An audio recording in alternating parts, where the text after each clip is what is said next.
Right, Leon. Another one here. I know it looks a bit different, but it's going to be the exact same thing. So you've R1 on its own, you've 3 in parallel here, R2, R3 and R4, and then you have R5 and 6 are also in parallel. So first thing you notice, the numbers aren't all, so the K's, so 2K5 just means 2.5K, and then obviously you understand the rest of them. So the first thing to do is probably to make it, simplify it for yourself. So the easiest way of doing that is probably change it to series. So I would literally draw this out every time, like you have loads of time, so you might as well.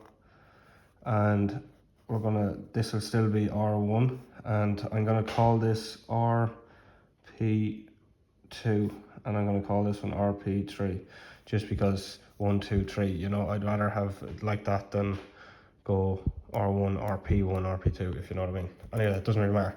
So it's the same thing. So just like the last one, we're gonna literally repeat the process. So first we're gonna get the resistance of this parallel. So again, same formula, 1 over RP2 is equal to 1 over R2 plus 1 over R3 plus 1 over R4. Now, I know you probably know how to do this, but I'm still gonna write it out. So 1 over 800 plus 1 over, what's that, 1K2, so that's 1200, plus 1 over 400. So now get your calculator, bang that straight into the calculator. I assume you have a fucking decent calculator. And whatever number it gives you, you just need to turn it upside down. So it gave me 11 over 2400. So I'm gonna just clear that and then put in 2400 over 11. And press the S to D button, and it's gonna give you 218.18. So RP2 is equal to 218.18. Right, so now we already know the resistance of this from up here, but now we found this one, and now we're going to find this one. Exact same process again. 1 over RP3 is equal to 1 over R5 plus 1 over R6. 1 over RP3 is equal to 1 over 3500 plus 1 over 1500. Again, calculator is your best friend. It's obviously easy to make a mistake on the calculator, but if you get mad numbers later on, you might go back and just double check your calculations. So 1 over 1050, and when you turn that upside down, it's just going to give you 1050 ohms. Right, so now that we have the 3 of these, we can now find our RT. So again, if you don't remember, draw your old formula, or your fella here, your triangle. So when you're looking for what are we going to find? We have U and we have R, so we're going to find I. So I is equal to U divided by R. So IT is equal to sorry, no, I'm skipping a step, haven't I? Yeah, so we need to find the total resistance. So we've made them series and we found the resistance, so it's just adding them up now. RT is equal to R1 plus RP2 plus RP3. Right, so RT is equal to, I'm not going to rewrite them, I'm just going to throw them into the calculator. Just because it's going to be long enough on the page. I don't want to have a second page. Right, so 3768.18 ohms. Right, now we can find our I. So IT is equal to U divided by RT. So we know U from the question up here is 120 volts divided by 37368. And again, calculator is your best friend. 120 divided by resistance is going to give you 0.032 amps. I'm just going to round it up on the 8 just because it's quite a small number, so it'll make a difference later on. Right, so now that we've found IT, the next thing to do is probably to get the voltage across this branch and across this branch. So to get this one, we're going to go U RP2, and then again back to our triangle, U is equal to I by R. So what I can we use? We know that in a series circuit which we have here, the amps across each of these resistors is the same. So we can use this figure for this calculation. So 0.032 amps multiplied by, or sorry, I'll just write it out for you. So IRP2 multiplied by RP2. So then we have 0.032 amps multiplied by RP2, which we found here was 218.18. And then again,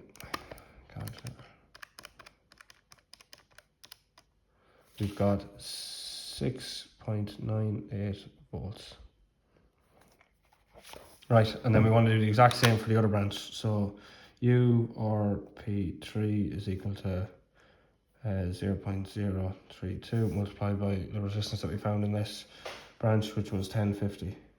1050. Right, grand. So we've got a voltage of 33.6. 33.6 volts. Right, so now next thing we need to, well, I assume your question is asking you for your currents across each of these. Now, so the current across R1, so IR1, we already know because the current's going to be the same, so it's this 0.032 amps, and that's just a rule you should know, that when resistors are in series, the same current is across them all. So 0.032 amps is across this one. Now 0.32 is also across this RP2, but it's a bit more complicated because they're in parallel. So what we're going to have to do here now is we're going to have to find them individually. So we're going to go IR2. So there was just the current of this one. We're going to go back here. It's going to be U over R, but we're going to have to use the volts that we found down here that go across this resistor. So it's going to be URP2 divided by the resistance of just this resistor now, which is 800. So R2. So it's going to be quite a small number, it looks like. So 6.98 divided by 800. 6.98. It is, right, so I don't know if you know how to deal with these. So 8.725 by 10 to the minus 3. So there's multiple ways of leaving this. So by 10 to the minus 3 is milliamps. So you can just say it's 8.725 milliamps, or else you can change back to amps. So what you want to do there is you want to move the decimal place 3 to the left. So we're going to go 0.08725 amps, and we're going to put the decimal there. So what I've done is the decimal was here 1, 2, 3, and it's now there.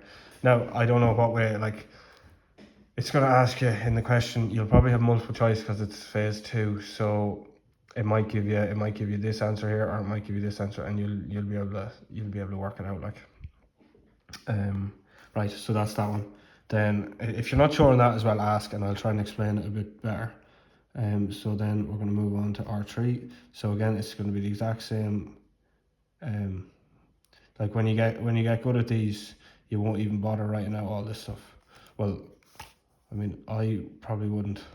Only I want it to be clear when you're going back on it, because I had to go back and look. Oh, sorry. I had to go back and look and see how to do these. Remind myself how to do them. Right, so this is not giving us 10 to the minus anything. It's just leaving it simple for us. So this value is going to be in amps. Right, and then the next one again, IR4, URP2 over R4. Just rinse and repeat. 6.98 over 400. And then bang it into the calculator. 0.0175, amps. Right, what have we left? We've two more. So we've R5 and R6. So again, we're gonna have to use some running out of paper. R5, it's gonna be U over R, but we have to use the volts for this branch, which we worked out here, URP3. So that's 36.6. So it's gonna be URP3 divided by R5. So it's 33.6 divided by R5 up here is 3500. And then again, it's going to give us another answer, which is in milliamps. And we're going to change it to 0.00 amps, because I'm not sure which way it's asked in the question. And then the very last one. Now I'm just assuming this is what it's asking you to guess, because if you can get this far in the question, or like some questions might only ask you for volts, or some questions might ask you for different things, but if you can do this much, you should be able to do any question. And literally, like, this question is the exact same as the last question we did. It's just different values, completely different values, and some of the values are smaller and bigger and all sorts of things. So 0.0224 amps. Right, so that's two. If you want to take a picture of that or whatever, that's two of your questions done. One more of them was, it was a funny looking question, but I didn't know which values you had written in and which values were given in the question, so I didn't know what was asking you. So I'm going to skip that one, and then I'm going to do the last one there now and send them all on to you then and see how you get on. And hopefully it helps.